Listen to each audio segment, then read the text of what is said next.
Assalamualaikum warahmatullahi wabarakatuh.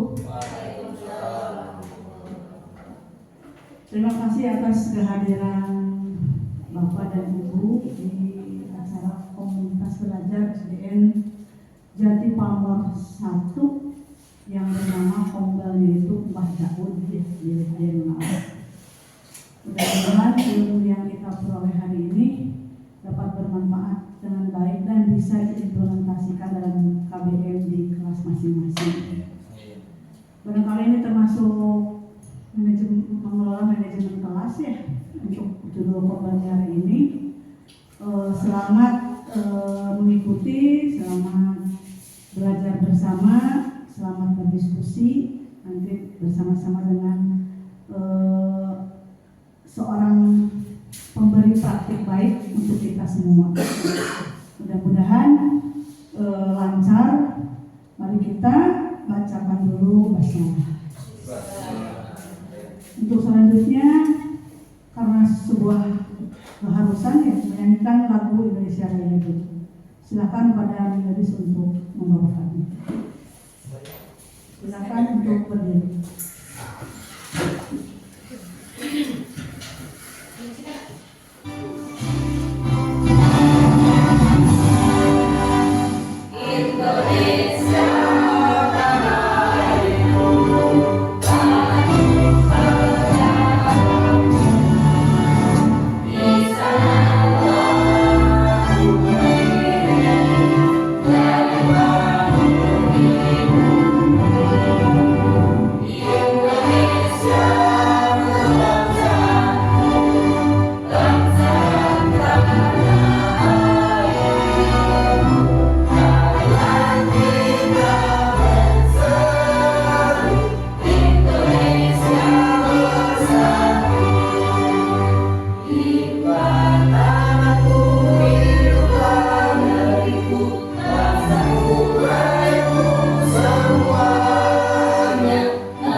Terima kasih. Semoga lantunan nyanyi lagu Indonesia Raya itu menambah lebih semangat lagi, bahkan sampai suara dua ya, hebat sekali.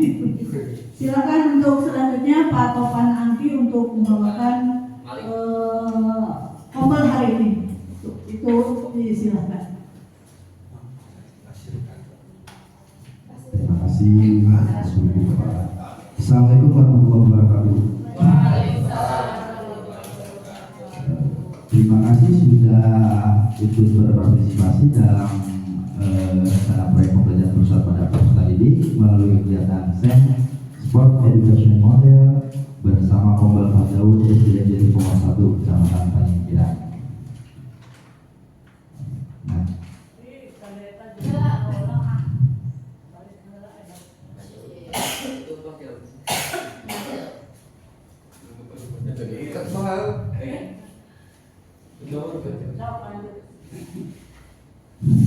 Permasalahannya dimulai dari latar belakang dulu.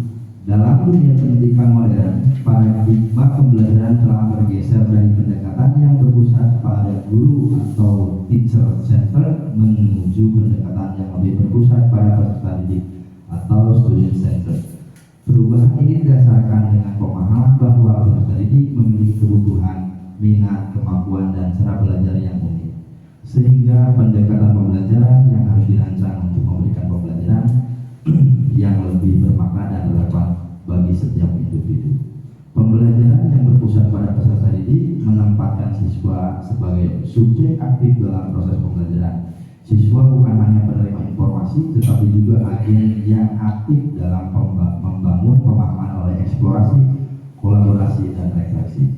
Guru berperan sebagai fasilitator yang memberikan paduan, dukungan, dan lingkungan belajar yang kondusif untuk mengembangkan potensi siswa secara optimal.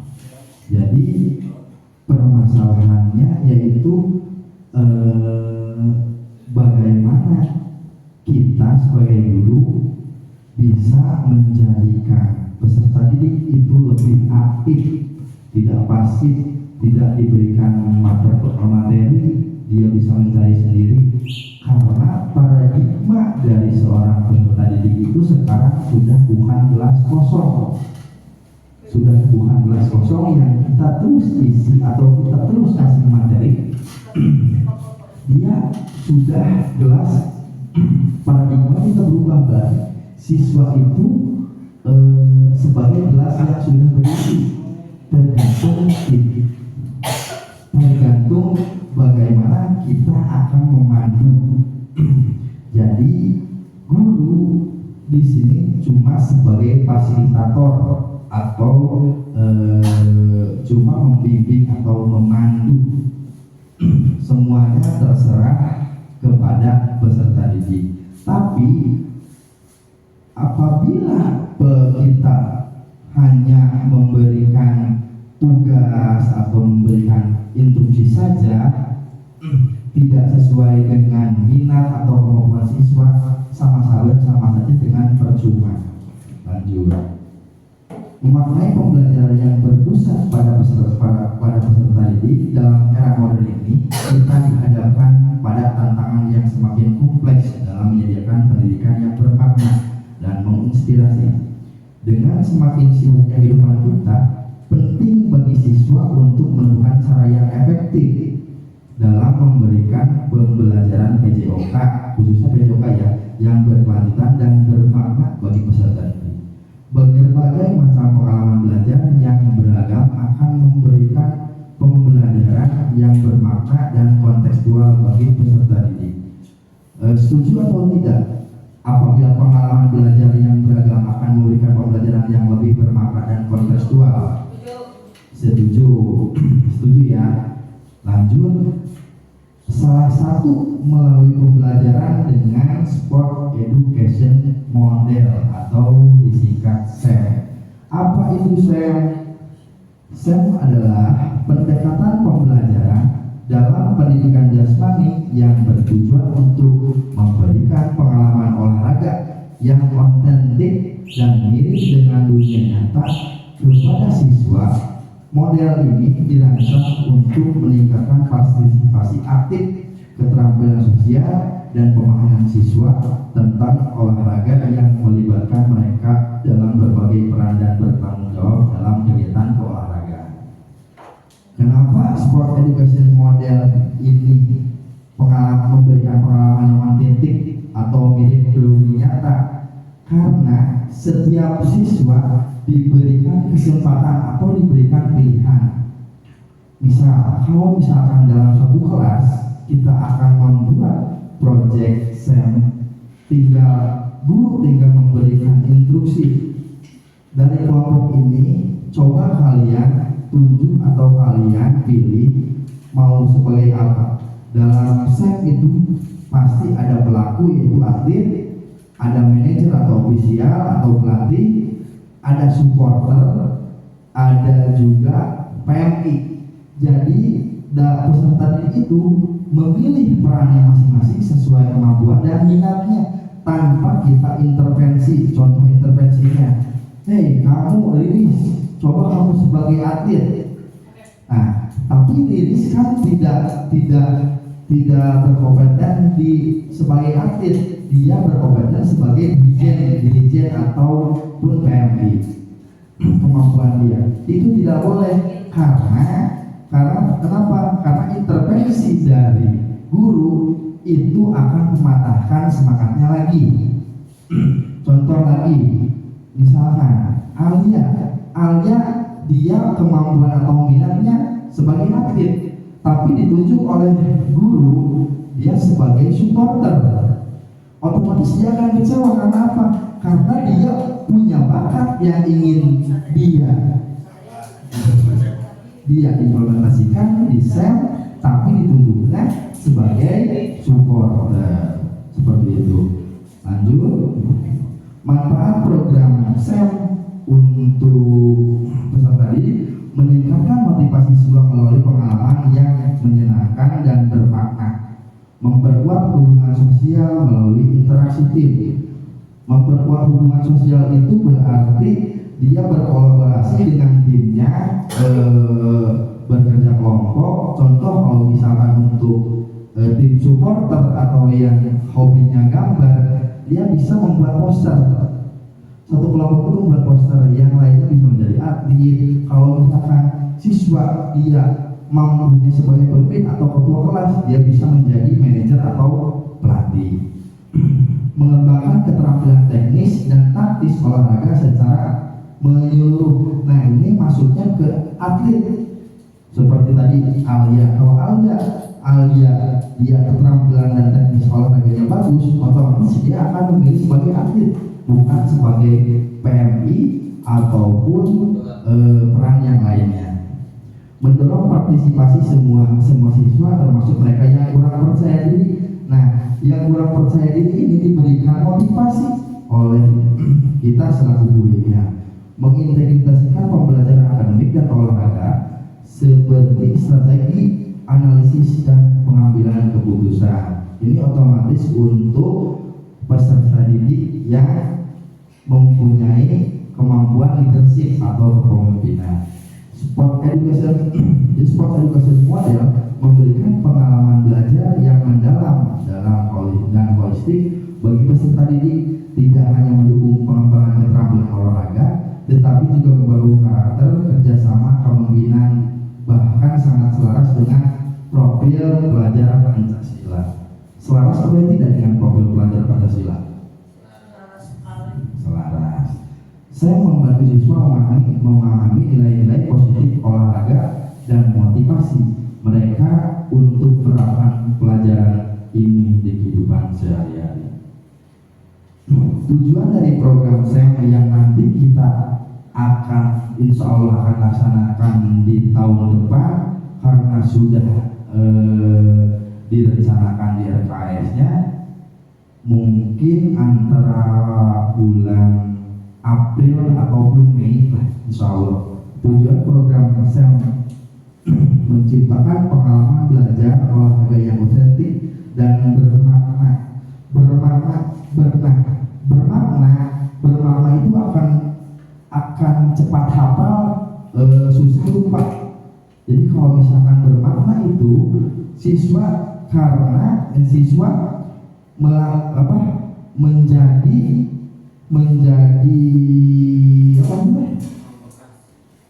bisa membekas pada siswa, tidak gampang lupa itu kalau misalkan bermakna, dengan memberikan mereka kesempatan untuk tidak hanya berperan sebagai pemain, tetapi juga menjalankan peran lainnya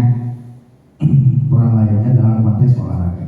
Tujuan ini meliputi aspek fisik, kognitif, sosial, dan emosional untuk mendukung pengembangan holistik peserta didik, sehingga para peserta didik dapat mengalami situasi nyata dalam berbagai peran sesuai kemampuan dan minat mereka masing-masing tanpa adanya paksaan ataupun intervensi. Kesimpulannya, tujuan program Sport Education adalah mendukung pembelajaran olahraga secara menyeluruh dengan cara yang bermakna, relevan, dan menyenangkan.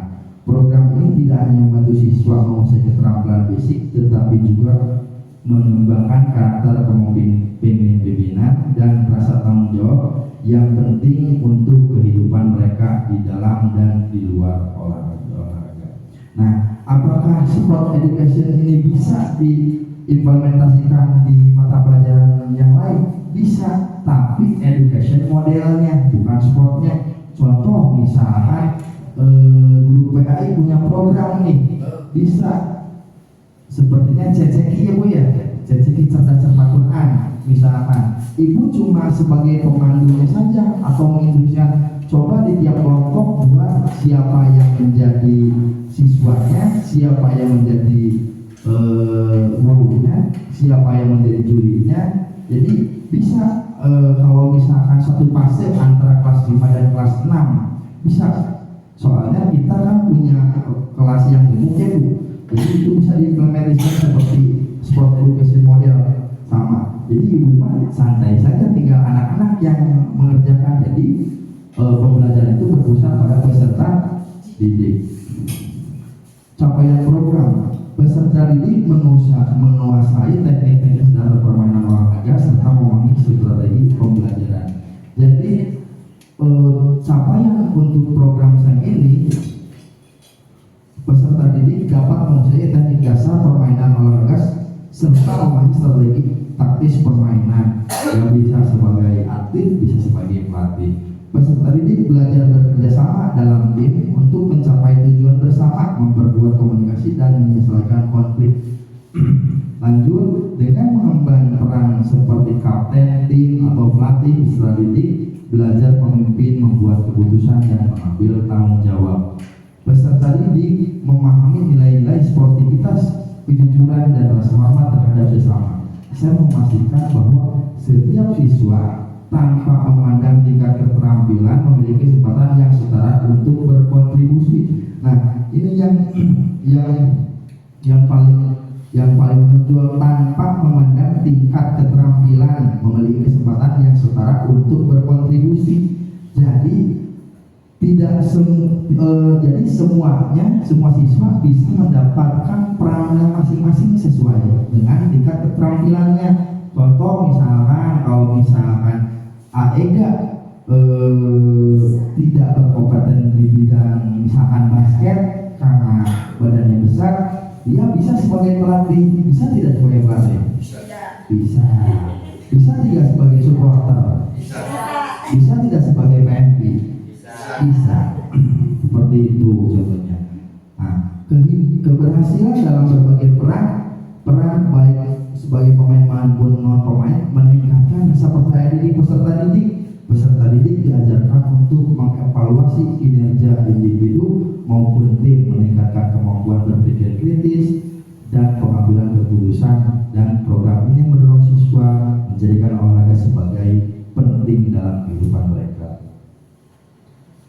Struktur programnya, nanti struktur program yang akan dilaksanakan, saya akan berkolaborasi dengan guru kelas 5 dan 6, dan pesertanya juga dari kelas 5 dan 6 karena satu fase belum terpikir untuk lintas fase. Peserta didik belajar bekerja sama dalam kelompok dan bermain peran sesuai kemampuan dan minat masing-masing siswa. Itu poinnya dalam SEM. Lanjut, peserta didik diberikan keleluasaan untuk mengeksplor peran dari berbagai referensi. Misalkan instruksi gurunya cuma memberikan kamu tinggal kamu buat kelompok, nanti di sana ada sebagai pelatih atlet, tapi guru tidak menjelaskan. Otomatis siswa kan peserta didik berarti mencari informasi. Apa itu atlet? Apa itu supporter? Apa itu pelatih? Bagaimana cara menjadi pelatih? Bagaimana cara menjadi atlet? Jadi tidak membatasi referensinya dari mana saja, terserah peserta didik. Peserta didik berkolaborasi dengan peserta didik lainnya dalam menyusun kegiatan yang bertujuan untuk memeriahkan kegiatan tersebut. Jadi nanti cara pembagian kelompoknya itu dikotok seperti arisan. Siswa memilih, menuliskan namanya, masukkan, nanti kita kosong. Nah, dibagi nanti 4 kelompok. Jadi 4 kelompok itu secara heterogen, bukan homogen, itu campur. Nah, olahraganya juga belum diputuskan kapan olahraga apa yang akan dikompetisikan, karena mengingat ini heterogen, otomatis olahraga yang tidak menggunakan kontak body karena khawatir dengan siswa perempuan. Lanjut, nah kegiatan tersebut bersifat populer dan dilaksanakan di bulan April sesuai dengan perencanaan dari RKS tahun 2025 ya Bu ya. Sudah disahkan dan sudah Ibu Dewi tanda tangan oleh Ibu, dan kegiatan tersebut dibiayai oleh BOSP serta menampakkan aset sekolah yang dimiliki. Apa aset sekolah? Yaitu ada SDM, SDM itu aset manusia, itu berarti kan bisa teman sejawat, terus aset lingkungan ada sarana prasarana, aset fisik prasarananya. Lanjut. Nah, tantangan dan solusi, apa yang menjadi tantangannya? Emang tidak mudah berkolaborasi antar peserta didik karena dilakukan lintas kelas, walaupun satu pasien siswa akan cenderung memilih dan memilah kelompok. Seperti itu. Mungkin sama juga ada yang kejadiannya seperti ini, apabila diberikan kelompok otomatis dia akan memilih saya mau gabung kelompok sama si A, aku mau digabung kelompok sama si B. Nah, itu mungkin tantangannya. Solusinya yang membuat kesepakatan peserta didik apabila nanti ada dalam pembagian kelompok tidak sesuai dengan keinginan para peserta didik, ya kita tinggal memberikan pengertian bahwa berkelompok dengan siapa saja, yang penting dapat tujuan pembelajarannya tercapai. Nah, untuk pemaparan dari diseminasi tentang SEM itu sudah selesai. Apakah ada yang bertanya ataupun memberikan tanggapan?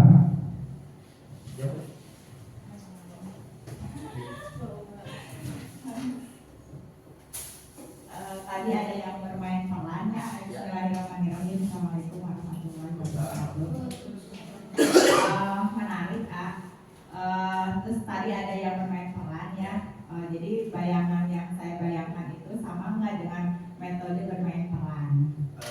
Ya, itu hampir sama Bu. Cuma itu bukan kompetitif atau bukan kompetisi.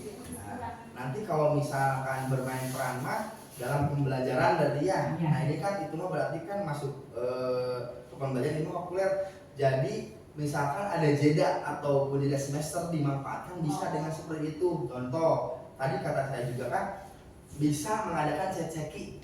Contoh, jadi ibu mah cuma memandu, yang lain siswa yang membuat acara siswa, yang membagi kelompok siswa. Seperti itu. Jadi peserta didik itu tidak ada yang pasif, semuanya aktif. Oh iya.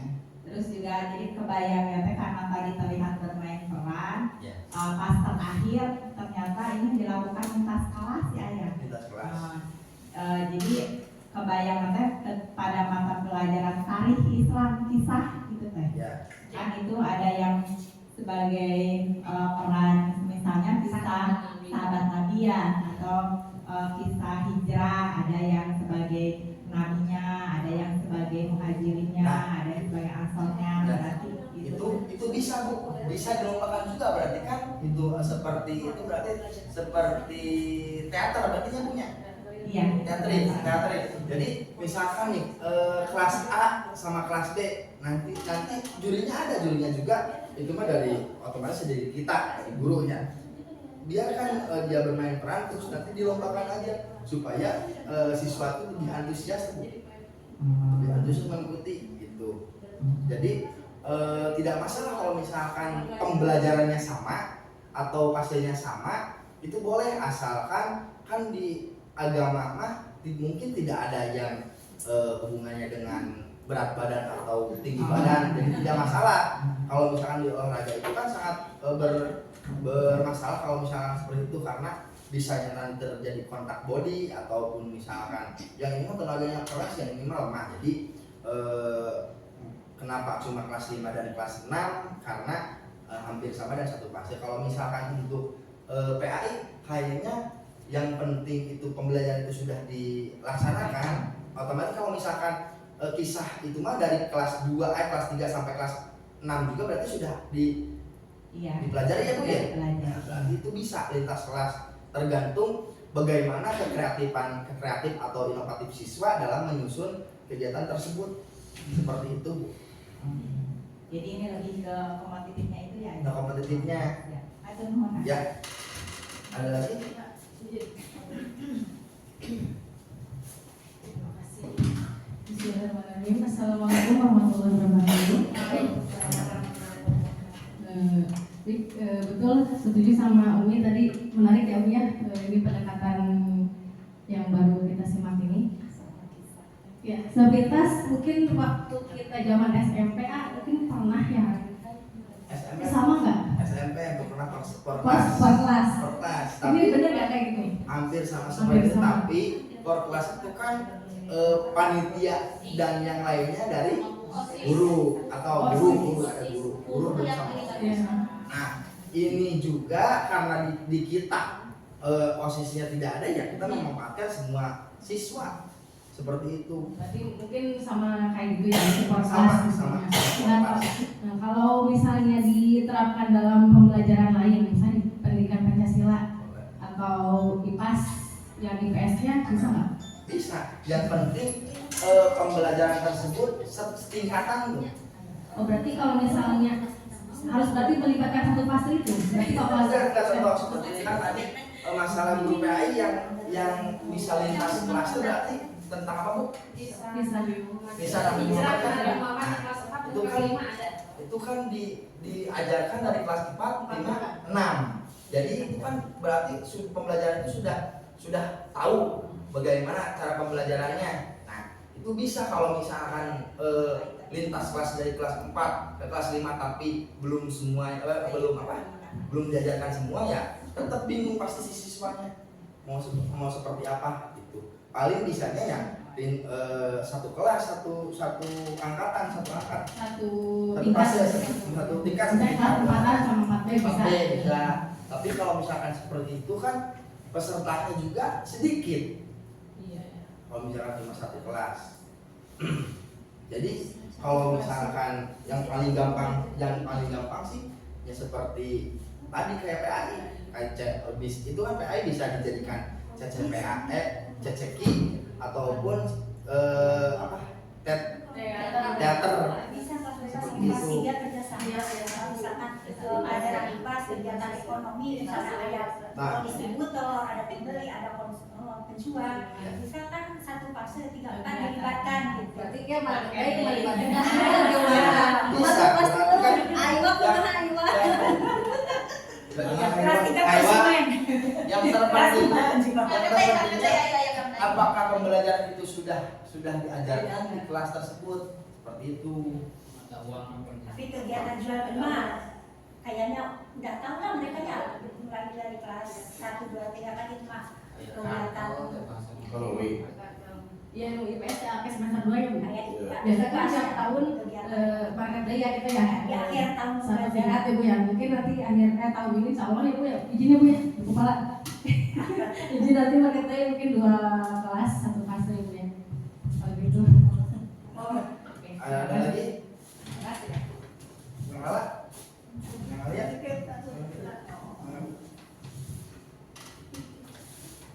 Dari menyimak tadi ya, memang ini sangat bagus ya karena memicu anak untuk langsung terjun terhadap apa yang mereka alami, maka insya Allah mereka bisa menjelaskan apa sih yang telah teralami dan sesuai dengan fungsinya masing-masing gitu ya.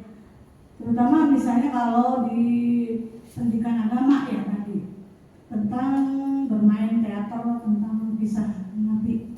Nah, ini sangat bagus sebab mereka akan mengalaminya sendiri. Mungkin di dalamnya akan dibahas berbagai macam hal, sifat-sifat Nabi-nya, kemudian siapa saja yang berperan dalam mendukung Rasulullah itu kan mungkin mereka bisa menjelaskan dengan sendirinya, tidak textbook gitu, tidak berdasarkan teori, berdasarkan buku.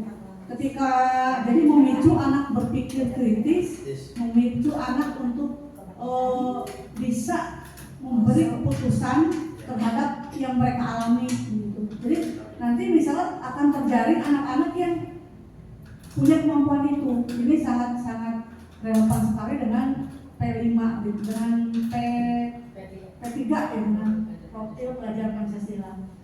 Nah, kalaupun misalkan tadi diterapkan tentang masalah penjual, pembeli di market day ya, mereka paling tidak bisa mengartikan, mengimplementasikan dalam kehidupannya. Oh, pembeli itu mungkin ini, penjual ini. Mereka bisa menganalisis, bukan analisis, bisa menyebutkan sendiri, tidak harus menghafal berdasarkan buku. Misalnya kalau ada pertanyaan yang memicu anak berpikir, apa sih penjual, apa sih pembeli, tapi dengan dialaminya sendiri, mereka akan, oh saya sebagai penjual kemarin, berarti penjual itu yang ini loh gitu. Mereka itu langsung bisa memahaminya. Lebih bermakna. Iya, jadi jelas di sini adalah pengalaman bermaknanya akan tergali. Nah, kalaupun nanti karena memang ini dianggarkan ya untuk SEM ini, untuk awal-awal kita di pendidikan olahraga, bisa kalau pendidikan agama kalau mau seperti itu, oke lah kita sama-sama gitu, sama-sama. Ataupun di kegiatan perekonomian yang terjadi di kita, oke kita bersama-sama, karena disediakan untuk alat tulisan cukup lumayan banyak ya untuk alat tulisan. Kalaupun itu memerlukan alat tulisannya, mungkin keterlibatan anak-anak di sana, insya Allah kita bisa menggantikan dengan apa lah. Udah capek kan minum main ayah ulah tentang nanti bebankan dirinya, karena bagaimanapun juga kita harus support mereka, support gurunya juga. Jadi guru teh ulah dicintai ngan sok menggali apa amen teu capek teh aja tuh kudu cubluk, tapi anak menggali sendiri. Kemudian kita juga hanya sebagai fasilitator, hanya mendampingi mereka, tidak harus ngeblak-blak baik gitu. Jadi pengalaman bermakna di sini akan terganggu. Terima kasih. Assalamualaikum warahmatullahi wabarakatuh. Kak, tadi Kak, ya salah seperti Raden Mika. Kak, terus terang saya belum paham Kak, belum paham. Itu berarti program itu berarti ada nanti jeda waktu khusus ditentukan waktunya khusus atau dalam proses KBM atau kolaborasi dalam proses KBM dengan kekerasan atau bagaimana?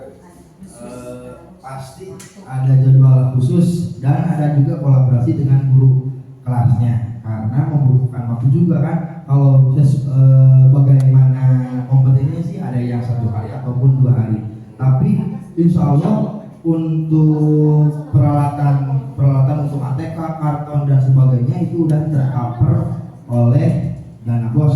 Tapi kalau misalkan tadi kata Pak Iwa ada jadwal khusus ataupun kolaborasi, ada kolaborasi dan jadwal khususnya. Nanti insya Allah di bulan April ya kita paling antara 2 sampai 3 hari lah paling lama, seperti itu. Ada kelas 3 juga mungkin ada bisa. Tapi pas jeda ya, ini kan rata-rata kelas atas ya. Tadi saya ingatkan kalau kelas bawah kan masih perlu. Ya, untuk kelas 1 mah pasti ada bimbingan dan mau mungkin untuk siswa kelas 1 jadi atlet tinju. Yang paling gampang ada tinju dan menonjol. Mungkin untuk kelas 1 mah cukup pertanyaan seperti biasa, belum sampai ke sini.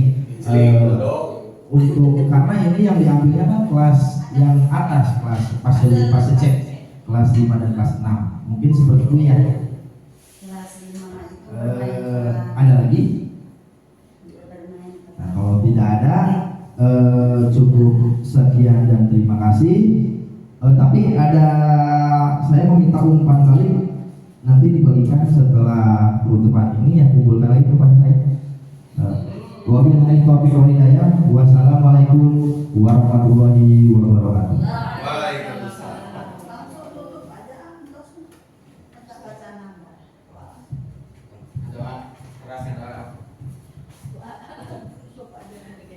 Baik Ibu Bapak, alhamdulillah.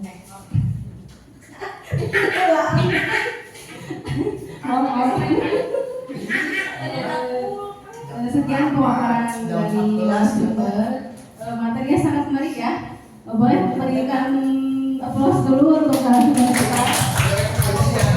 Semoga acara yang telah dilaksanakan dengan baik, lancar dan sebagaimana mestinya. Baik, mari kita Alhamdulillahirobbilalamin. Akhir kata sekian dan terima kasih. Assalamualaikum warahmatullahi wabarakatuh.